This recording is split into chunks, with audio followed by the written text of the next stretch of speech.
On va se plonger dans les chiffres, car c'est là, dans les détails, des données compilées chaque jour que l'on peut enfin peut-être essayer de saisir l'évolution de l'épidémie. 278 129 nouveaux cas en 24 heures. Ça baisse par rapport à dimanche dernier. 3 852 patients pris en charge en réanimation. Ça baisse là aussi. Alors il faut rester prudent, la situation n'est pas la même partout en France, mais ces derniers chiffres, ils sont encourageants. Le pic de la 5e vague est peut-être là. Voilà ce que nous disent les médecins. C'est le reportage de la rédaction. Il est signé ce matin Alexandra Sigrand et Johanna Chabas. Le nombre de patients Covid dans les services d'urgence diminue essentiellement en Île-de-France. C'est ce que constate quotidiennement François Braun, président de SAMU Urgence de France. On aurait une diminution des appels Covid de 25 à 30%. Cette décroissance, elle est à peu près depuis le 4-5 janvier en Île-de-France. Donc, vous voyez, on est plutôt à voir peut-être le bout du tunnel. À l'exception de certains endroits en difficulté, comme la région PACA ou la région bordelaise, la situation se stabilise dans les hôpitaux. Alors, certains médecins appellent à reprogrammer les opérations.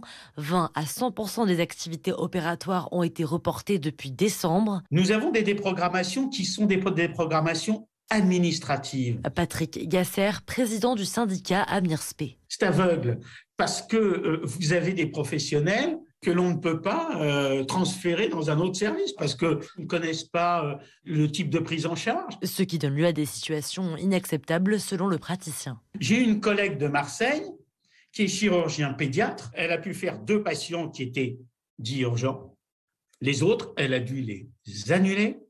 Et qu'est-ce qu'elle a vu? L'ensemble de son équipe se tourner les pouces pendant 2 heures, fin de matinée. Alors oui, la situation s'améliore en réanimation. 100 lits se sont libérés ces 5 derniers jours, mais les services hospitaliers restent surchargés. L'infectiologue au CHU de Grenoble, Jean-Paul Stahl, appelle donc à la prudence. On a les réanimations à 80% occupées par des patients Covid. Il ne faut surtout pas se dire « youpi, c'est fini », parce qu'en réanimation, c'est surtout du Delta, absolument pas Omicron.